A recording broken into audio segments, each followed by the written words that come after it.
Hi, friends. Welcome back to another amazing day of teaching and learning. Peak Flicks Reading and Writing with Miss McKinley. Today is day 13. Our reading teaching point. What is our goal of today's lesson? Today's goal says, I can activate my voice when reading punctuation marks. So let's go ahead and activate punctuation power.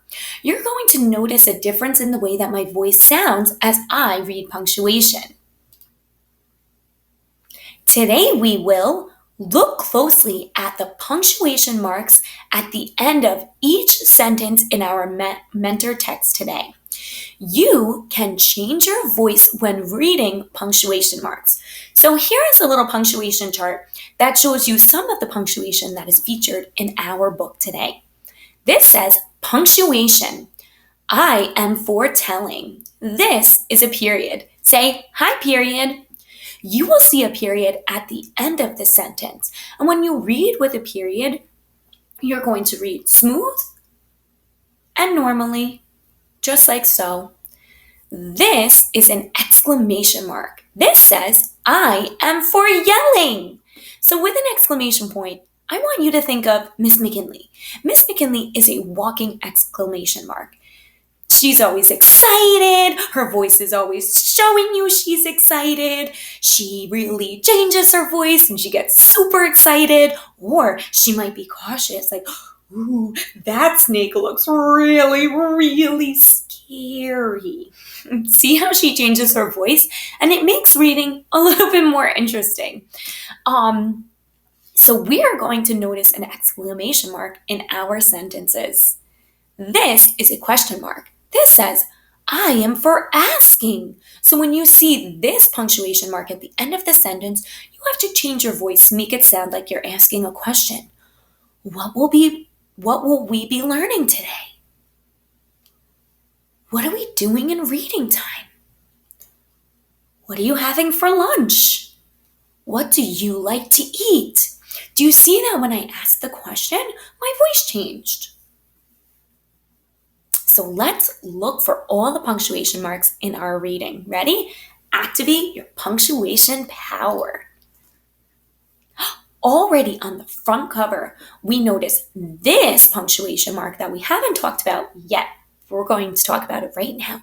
And we notice the exclamation mark. So this is a comma. Say comma.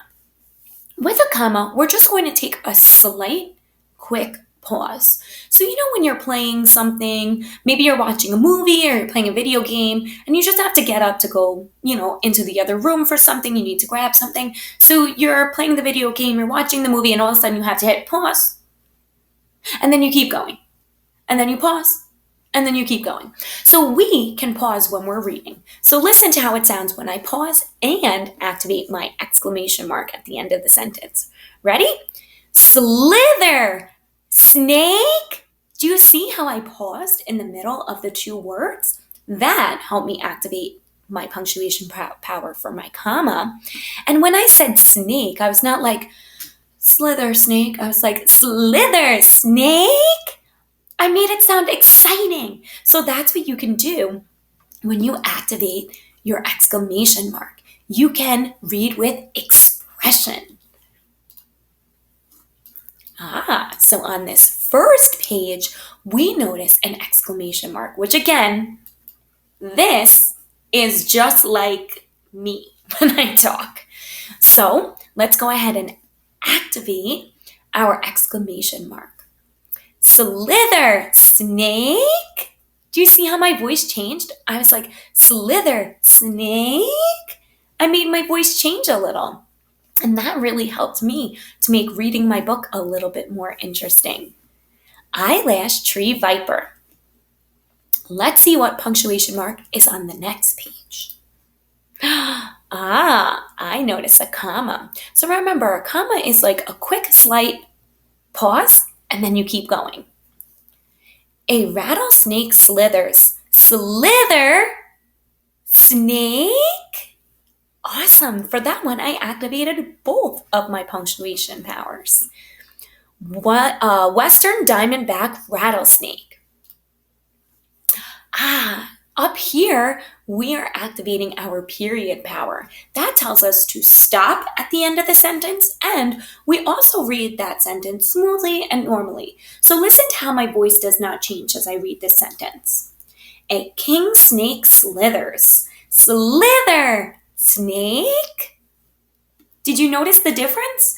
With my period, I read my sentence smoothly and did not change my voice really at all. When I read my next sentence, you heard me activate my comma and my exclamation mark. Let's see what punctuation is on the next page. Arizona mountain king snake. It's an exclamation mark again. Yay! A cobra slithers. Slither! Snake? Awesome, you heard my voice go up. And I raised the sound of my voice so that it sounded more exciting. King cobra. Another comma. So let's really zone in on our comma as we read. A viper slithers. Slither? Snake? Awesome. Did you hear me pause right here when we saw the comma? Great job, friends. Sedge viper. A boa constrictor slithers. Oopsie daisies, I forgot to tell you what we are using. We are using our period. So we are going to read these sentences normally when we see the period at the end. When I look ahead in my text, I see 2 periods right in a row. So let's read these sentences smoothly and without changing our voice. A boa constrictor slithers. Its scales help it slither. Slither! Snake! See you later! Boa constrictor, scales. Did you notice for my period, I read my sentences normally. I also stopped at the end of the first sentence, a boa constrictor slithers. Then I read my second sentence with the period in it, and I picked right back up. Its scales help it slither. And then I stopped to get ready to read my next 2 sentences. Awesome job activating punctuation power. Please use this anchor chart to help you look for punctuation in your story. So now, friends, you got it. It's your turn. Get your book baggie and activate your voice when reading punctuation marks. Pause this and come back in 5 minutes.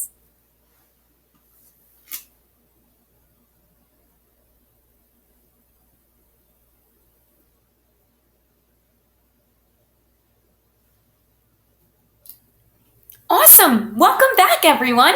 It's time for writing. So today is so exciting. So yesterday, we finished up our sentence about the parts of a snake's body. And then I said to you, you know what, friends? You can go back and color. We've gone through all the steps. Well, guess what? Today, we are going to go through our entire writing process. We are going to sketch first, labels next, then comes our sentence and color last. We're going to do all of those together on today, on just one day. Usually we break it apart into 3 days, but today we're going to dive right in. I can go through all of my writing steps to add another fact to my book. So friends, there were so many interesting facts in my snake book.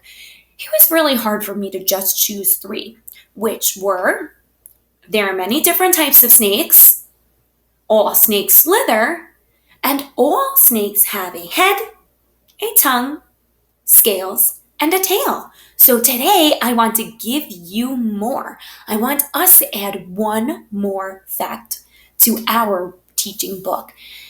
And so I was thinking, there were some other really interesting parts of a snake's body that I want to feature in today's. So I already sketched my picture, but get ready for this one. Here's my picture for today, and we're going to talk about that in just a moment. You are a writer. You are all becoming such amazing illustrators and authors. Today, we are going to sketch first, labels next, then comes our sentence and color last. Yes, you got it. We're going to go through all of our steps of our writing anchor chart. So this says, sketch first, labels next, then comes our sentence and color last. Oh my goodness. And here, I went through every single step. So let's talk about it. So when I sketched my pictures, I have one snake here. You see the snake's tongue, the snake's head, this part of the snake, and the front leg part of the snake here. Holy moly, I see another snake right next to that snake. Here's the snake's part of the snake's neck. I see the eye. Oh my goodness, I see those sharp teeth, those fangs. I see the inside of the snake's mouth here. I see the bottom jaw, and then it finishes right next to this other snake's tongue. So that's right, friends. Our fact that I chose to write about were two more parts of the snake's body that not all snakes have. So this is the hood. So remember that picture where you saw the snake's head and then you saw something like this behind the snake's head. This is the hood. Only some snakes have a hood. Not every snake had a hood attached to the snake's head. So I thought to myself, all snakes don't have that part of the body, but I think that is a really interesting fact. I also was really drawn to the page where the snake was opening up its mouth. You could see the two sides of the snake's jaw, and out of the top jaw, you could see the fangs, which are teeth that help snakes hunt. These fangs have poison in them.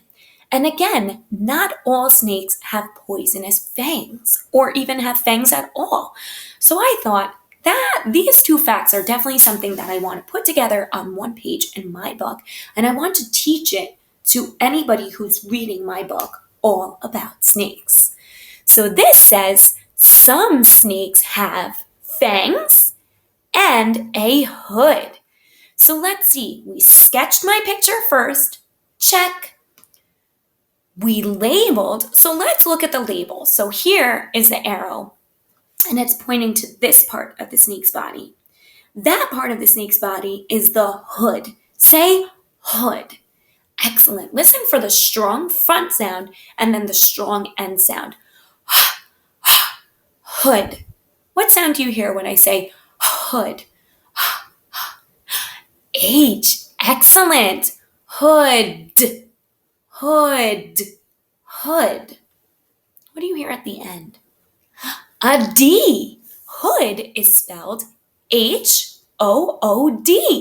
And it's pointing to this part right here, where it looks like that on the snake. Let's see what else I labeled. Here, fangs. Fangs. Let's listen for the strong front sound. Fangs. What did you hear?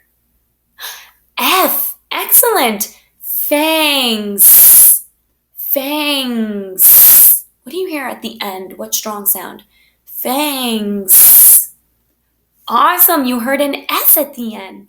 We spell fangs F-A-N-G-S. And I used little arrows in our book. The author circled the label, so you can do that to your labels, or you can draw an arrow, because here my pictures were so detailed that I really wanted to zoom you into exactly where those parts of the body were. Then I also labeled the name of my snake. So what type of a snake has a hood? This is a cobra. Say cobra. What sound do you hear in the front of cobra? C. Excellent. Cobra. Cobra. What says ah?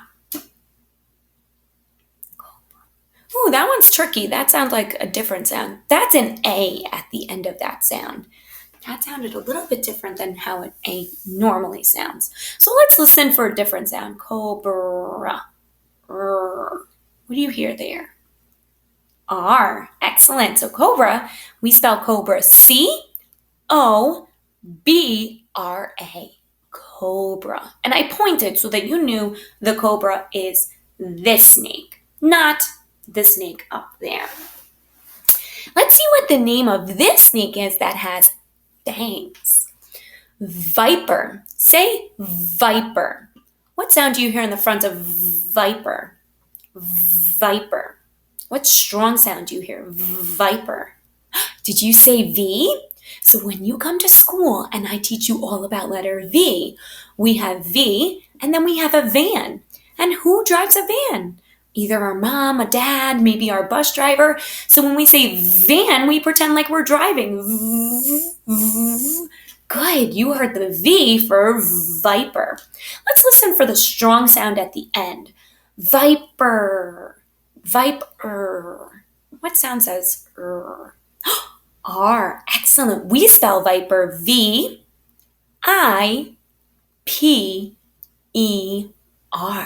So friends, we sketch first, check. Labels next, check. Then comes our sentence. So let's focus in and look at our sentence. This says, some snakes have fangs and a hood. So what does the word some mean? So some tells you how many. Oopsie daisy. So sorry, friends. My elbow hit my pages and skipped them all around. So the word some means that you have more than one. So Miss McKinley has some cubes in her hands. She didn't tell you how many, but it's not all the cubes that she has. She has some. So it doesn't mean that all snakes have fangs. It just means some. So look here at our conventions of writing. Did we start with a capital letter? Check, because in the beginning of our sentence and the sentences in our book always start with a capital letter. Did we use finger spaces? We did. Excellent. And did we put a period, a punctuation mark at the end of our sentence? We did. This is a period.